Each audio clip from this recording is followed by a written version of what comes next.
Welcome to this month's installment of Brass Chats, brought to you by Monster Oil. What is this, 21 year?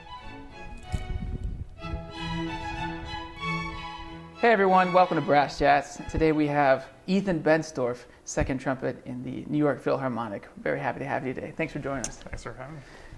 So, talk about your experience at Interlochen, because that was kind of, seems like where you got started, what inspired you to really chase a career in music. What was your experience like? So my first summer there when I was 10, I was away from home for 4 weeks and didn't play the trumpet yet. I was like dabbling in piano a little bit and visual art. I like to draw and paint and stuff. So I took a lot of different classes, which is the great thing about Interlochen. It's all arts combined, so you can kind of pick and choose what you want to do. I took this class called Instrument Exploration, and every day we tried a different instrument, contrabassoon, oboe, violin, double bass. When we got to the trumpet, it was love at first feel, I guess. We just got to play around with it. The instructor, he's like, you have a natural talent for this. You should consider playing that. And this was the summer before my fifth grade year, which is when I started playing in the band in my school. And so I had to pick an instrument anyway to play. And so the last couple of days, we got to pick one instrument and play around with it for a couple of days. So yeah, and we all know that eventually this turned into a blossoming career where you went to go study Northwestern. I did. With Barbara Butler, your trumpet mom. My trumpet mom. In your New York Phil bio. You've done your research. Yeah, I read your bio. It's cute. That's in my bio? Good. Yeah. Trumpet mom? You call her your trumpet mom. In my New York Philharmonic bio? Yeah, really? Yeah, that's where I learned that. Okay. But yeah, so talk about being there. I mean, you had some amazing people around you, not just teachers, but successful, or students that went on to be very successful. Yeah. Can you talk about your experience of being in that environment? Yeah, before I got to Northwestern, I grew up in the same town that Northwestern is. So I grew up in Evanston, Illinois, and my parents still live about a mile away from the campus. So I was always kind of aware of the trumpet world that was there. Also, my sister went to Northwestern too. So she went to Northwestern, I think when Barbara and Charlie started at Northwestern, she was there when they moved over from Eastman. But I always kind of knew what was going on. I took some lessons with Barbara in high school, which was really nice. She was very gracious with her time to hear me play. But I remember when I was deciding where to go to school, the freshman class at the time took me out to dinner, and they were trying to convince me. And one of those guys was Matt Mucky, and then I saw him at Tanglewood, and that following summer I did the BUTI festival, and he was at TMC, so we were in the same place, but not. Yeah, very cool. So Barbara is widely regarded by many to be one of the greatest teachers of all time. Like, she just understands everything about trumpet, right? Why is that true? Besides her student success, like, why is she so attractive as a teacher? Why does she draw people in? Why does she bring the best out of people? Because they're good at finding the potential in somebody and seeing the potential, and not just their talent level and their individual drive, but how they interact with others. At the end of every year, they have the entire studio vote on who is the most improved player and who is the best section player. And they make really fancy looking plaques, so it's an attractive thing to do. So you want to improve, and you want to be a good section player and kind of engage in your peers and your colleagues. So that it's just an encouraging but competitive environment. And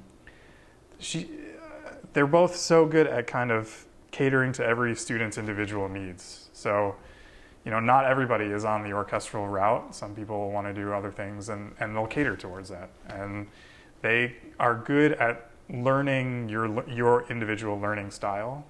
And so it's kind of a collaboration instead of, I'm the teacher, you're the student, do what I say.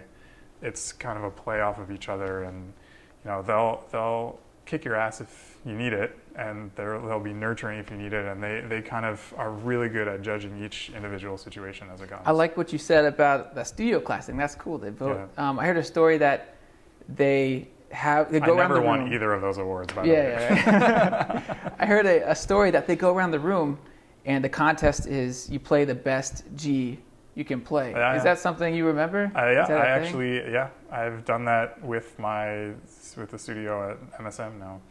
That's We've cool. done a sound class, yeah. That's what it is, just about yeah. sound, making the Yep. best sound you can possibly play.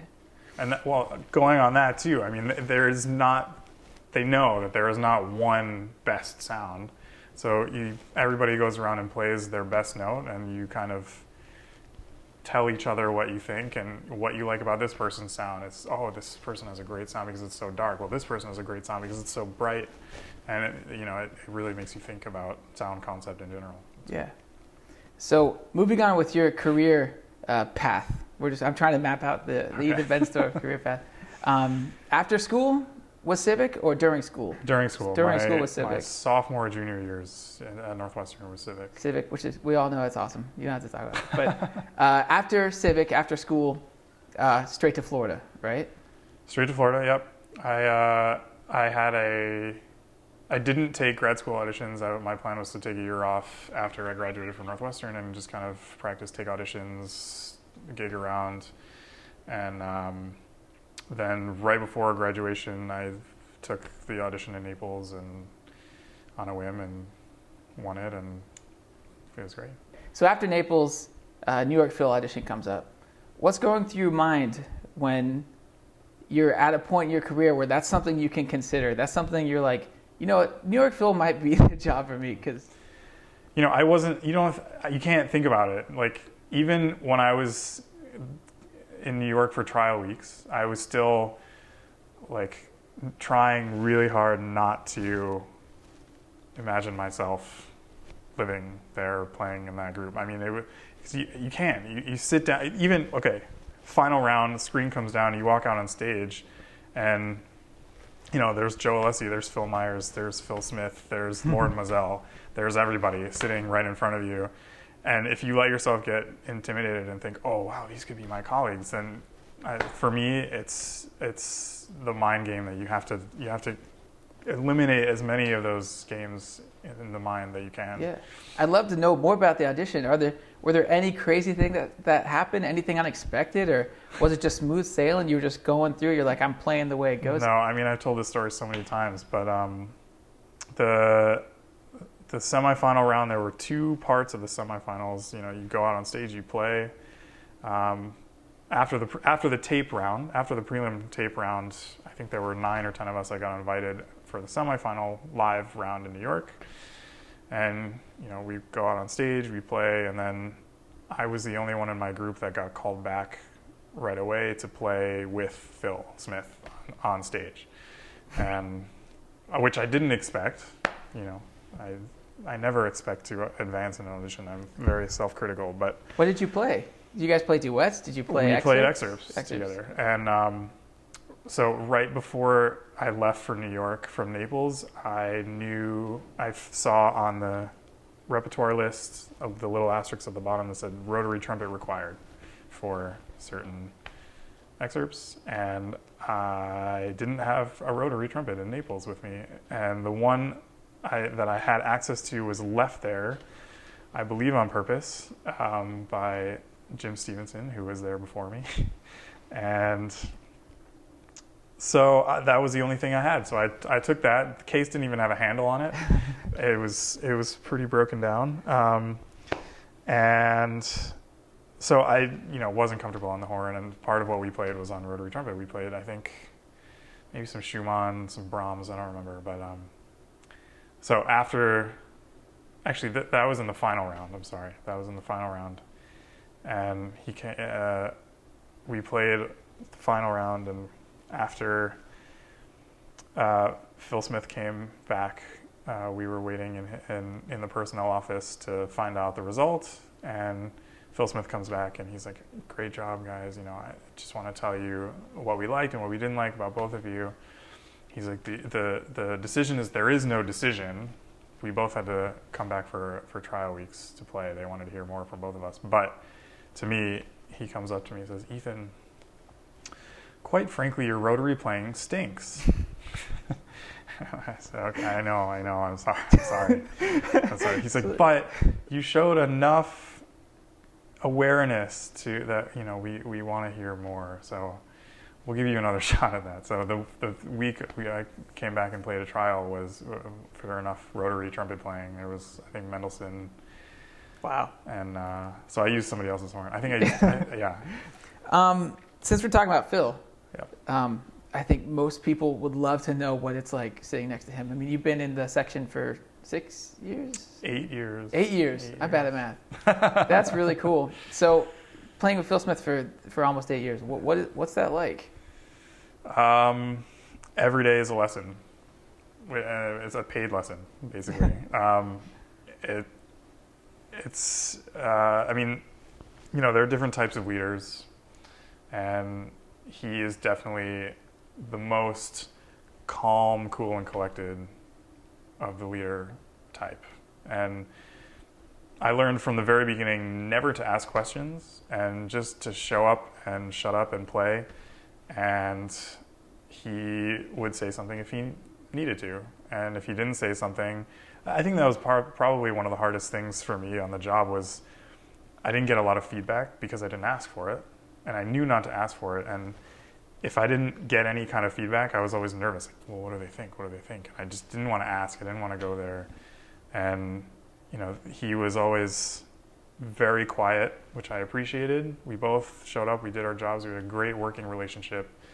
And if something was needed to be said, then he would say it. But otherwise, he would leave it alone. And, he was good at knowing my strengths and weaknesses, and I was good at knowing his strengths and weaknesses, and that was good that we were able to play off of each other. And if something didn't go right the first time, it was 99% better the second time.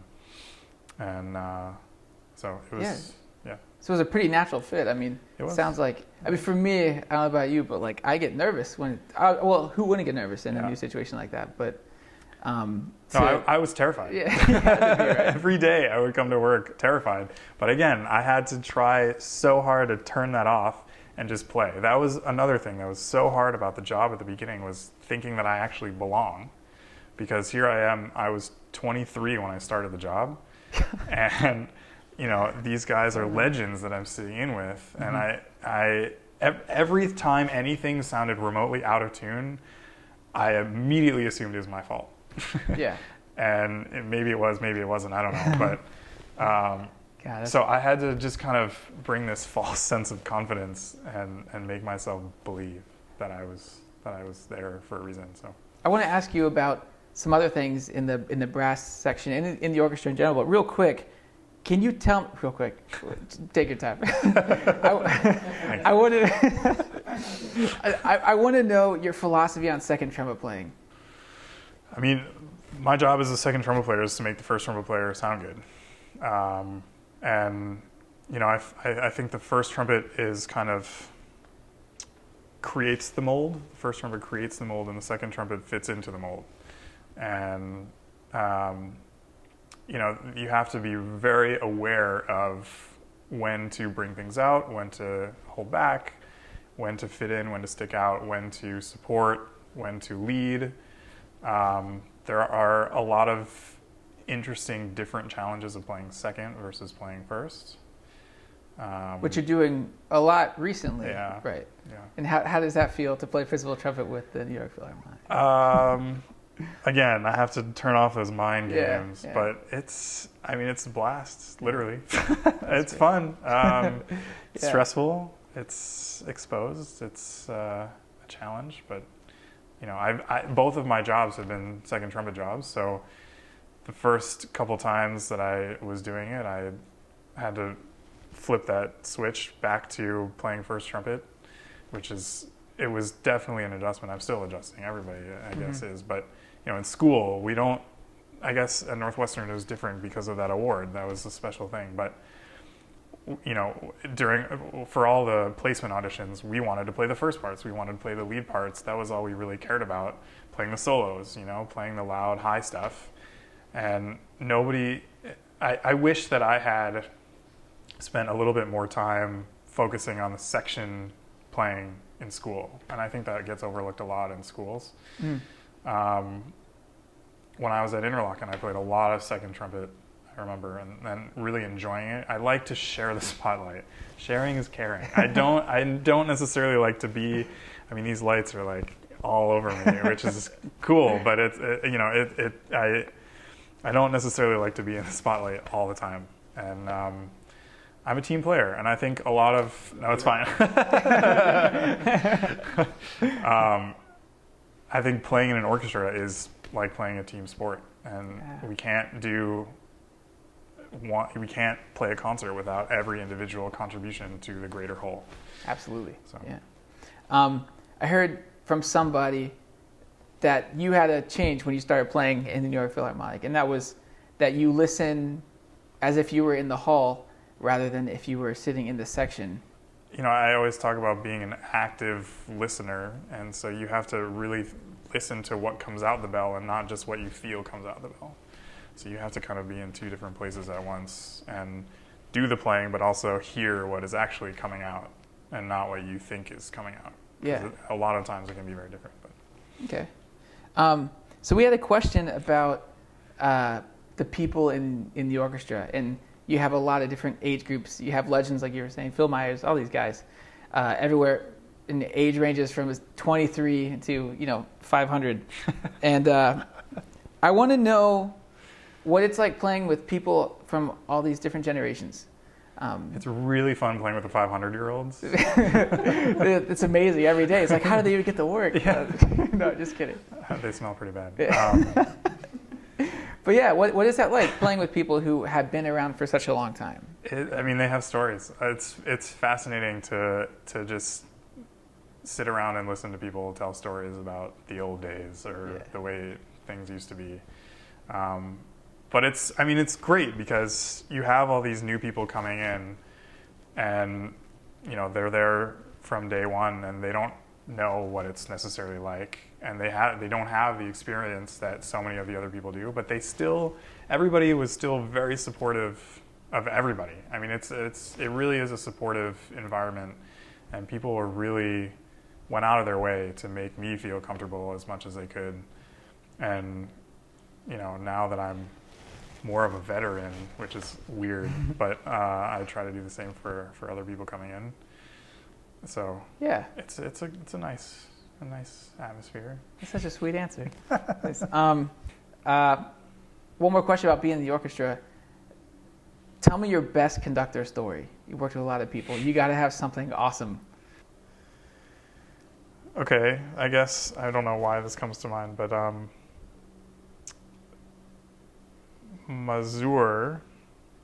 Kurt Mazur, when he was here, this must have been one of my first couple of years. We were doing Beethoven 1, I think. And he never uses a score, and we're in the third movement, and it's the scherzo, and he forgets to do the trio, and everything just kind of falls apart, and because he just stops conducting, and then he didn't know what to do, and then he just gave the downbeat of the last movement, and people were like, what's going on? And then Phil Smith just plays it.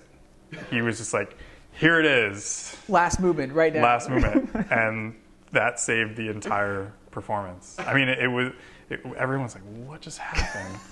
And I heard him, we were all walking off stage after I heard him, he goes, Mamma mia, I forgot to do the trio.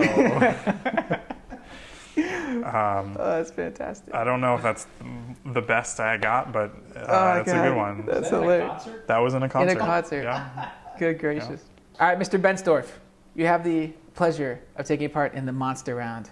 Have you heard of this? I have, yeah. For you guys that don't know, it's the series of rapid-fire questions that are all over the place, and they're a lot of fun. So, number one, when is the last time you used a bidet? Never. How many trumpets do you own? 6 How often do you get your hair cut? every 4 weeks. Best book you've read in the last year? Gone Girl, What is your favorite foreign accent? German. Can you do a German accent for us? No.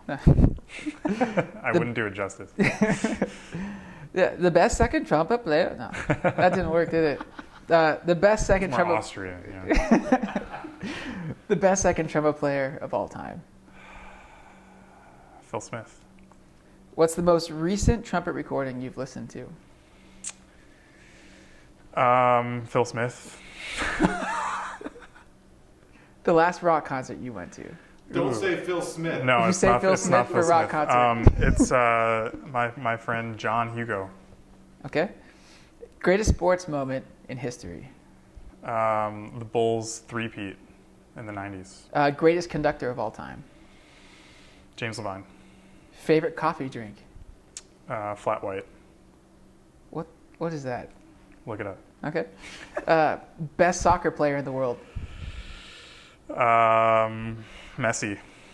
What is the greatest military band in the world? The Coast Guard Band. That's the one. No other ones. That's the I end haven't all. heard of any other ones. All right, that's great. The highest note you've ever Sorry, played. I was middle C. What is your favorite type of wine? Sauvignon Blanc. If you could have dinner with anyone in the world, who would it be? Ooh, Phil Smith. Your go-to on Netflix right now? Orange is the New Black. Ethan Bensdorf, it was a pleasure, sir. Thank you. Thanks.